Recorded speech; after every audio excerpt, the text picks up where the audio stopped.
Good morning. Meg's going to tell us what it's about, where it's going to be held, and quite a few more very interesting things. So here we go. Right, Meg, director of this very committee, I take it. No committee. No, okay. When I was looking into how to set this up, I was asking advice from various people and went to the bookshop in Aldeburgh because they run similar events. And their first piece of advice was definitely no committee, which made me laugh because I'd worked on a telephone helpline, which was run by a committee, and I'd worked in a complementary health centre that was run by a committee, and I knew just what they meant. So there's no committee. There's a lot of very helpful people around the place who are doing a lot for it on a voluntary basis. Mm-hmm. But no, we don't spend time being a committee. So no, we're not doing that at all. Okay, so it's down to good friends and people who want to help out. Yes. And who obviously are interested in books. Absolutely. Yeah.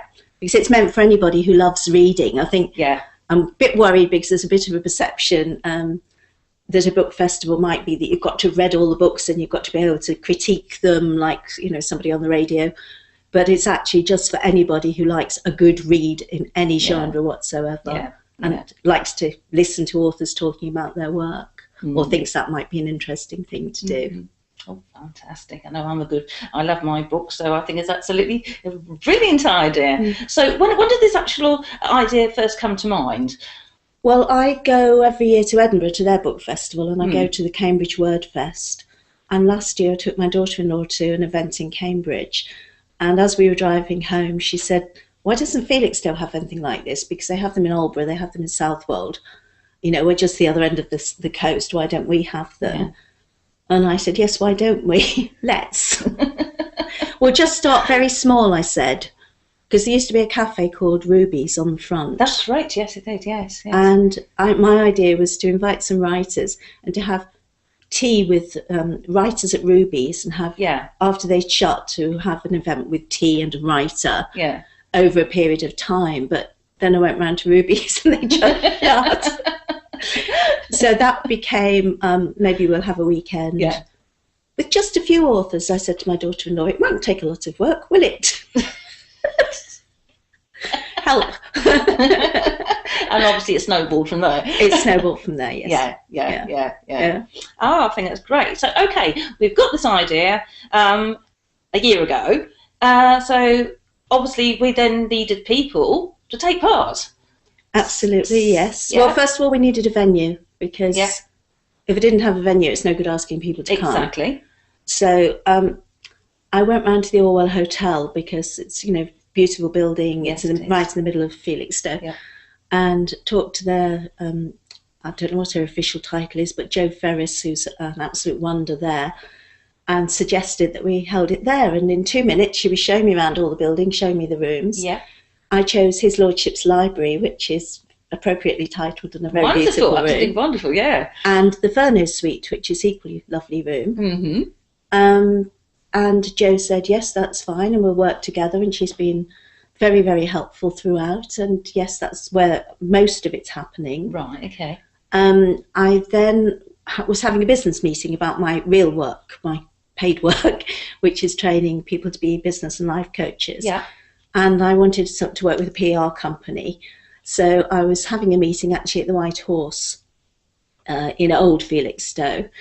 And the person I was having the meeting with happened to own it. Yeah. And said, oh, now we've finished the meeting, why don't you come out and look at our beautiful barn, which is gorgeous.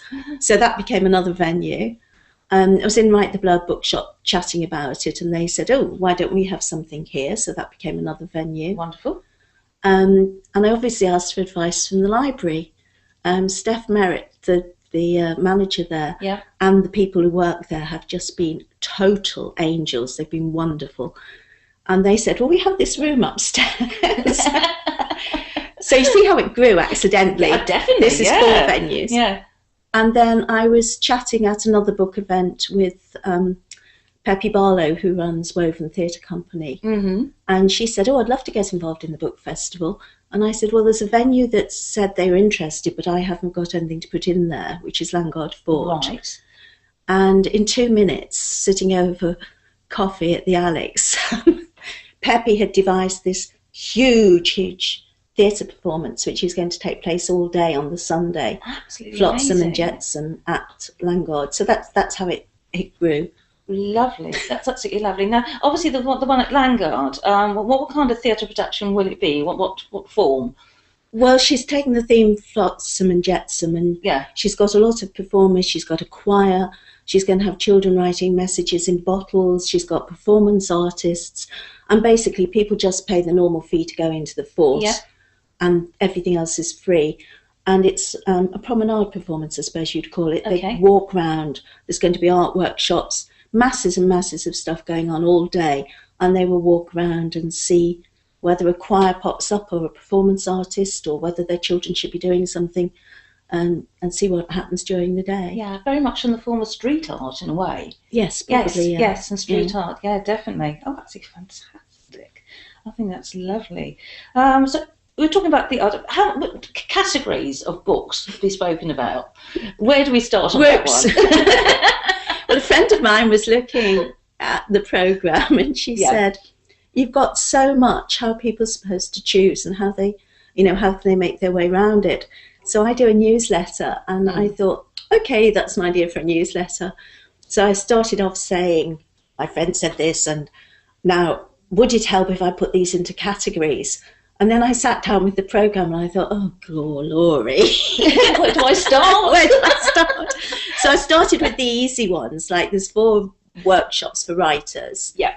There's also an hour session called A Writer's Life, which is going to be with Barbara Erskine, who's been writing, for a long time, knows a lot about it, and another lady called Geraldine Evans, who are going to be in conversation about a writing life. So I started with that category. Oh, and there's also Jake Wallace-Simons, who's talking about being a journalist and about blogging, and so that related to writers. And then I thought, now where do I go? Poetry and short stories. So I sort of did those. And then true crime in Suffolk, and I did those. And then I was finding that various things, historians, okay, so I've got Helen Rappaport coming down to talk about the Russian royal family and their execution and Russia Today, etc.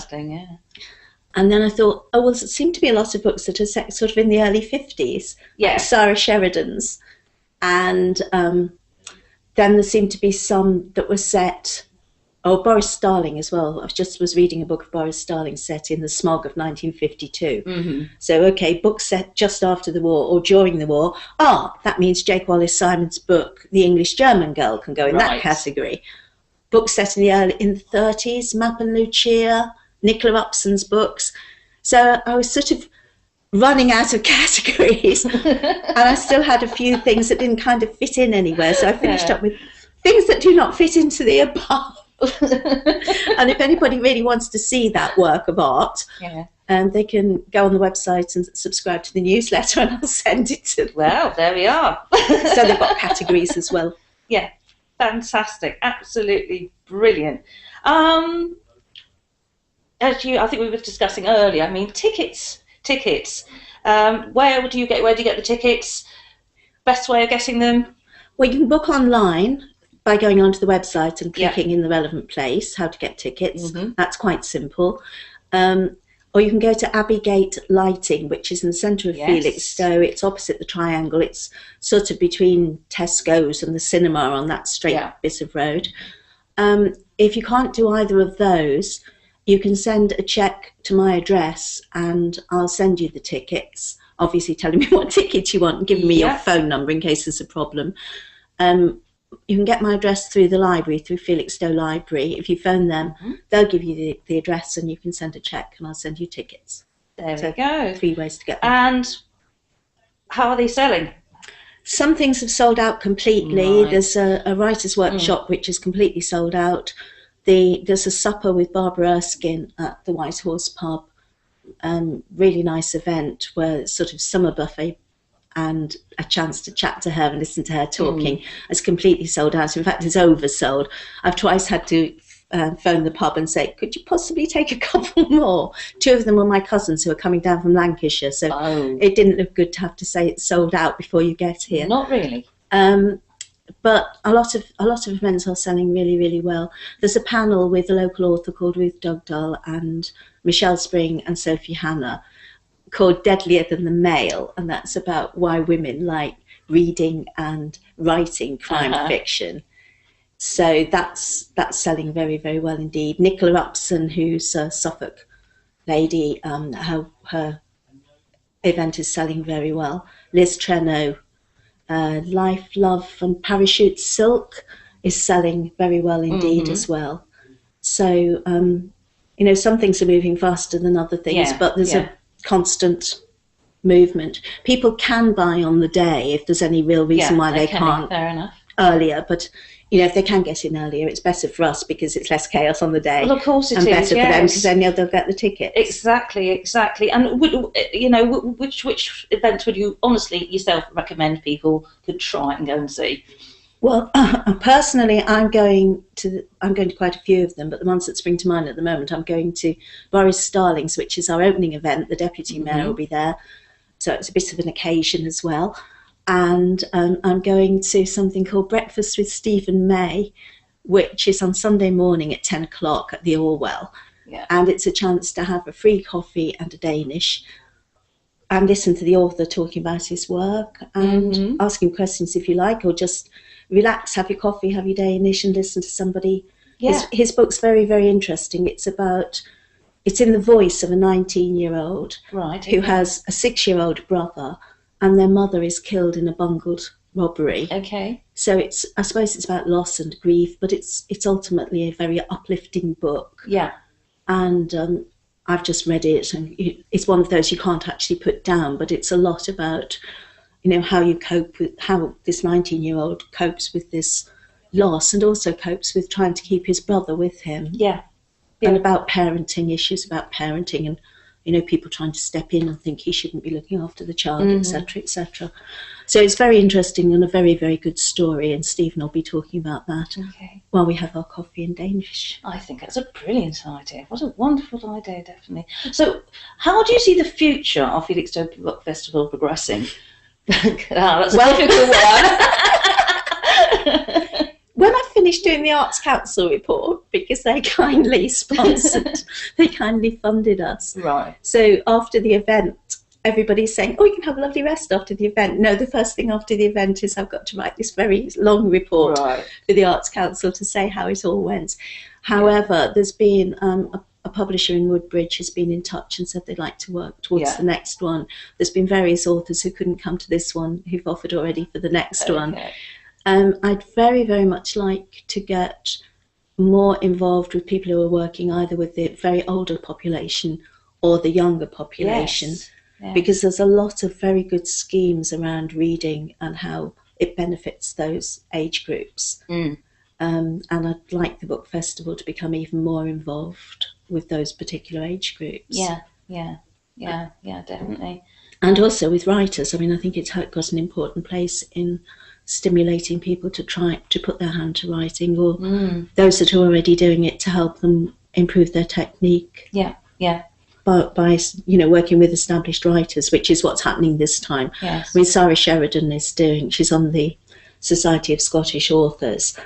She's coming down from Edinburgh, and she's going to talk about professionalising your writing life and things about, like agents, publishers, but also on a day-to-day basis, how to make life more like a professional writer's life if you're interested in writing. I think that's a brilliant idea, because I think a lot of people have got a lot of talent.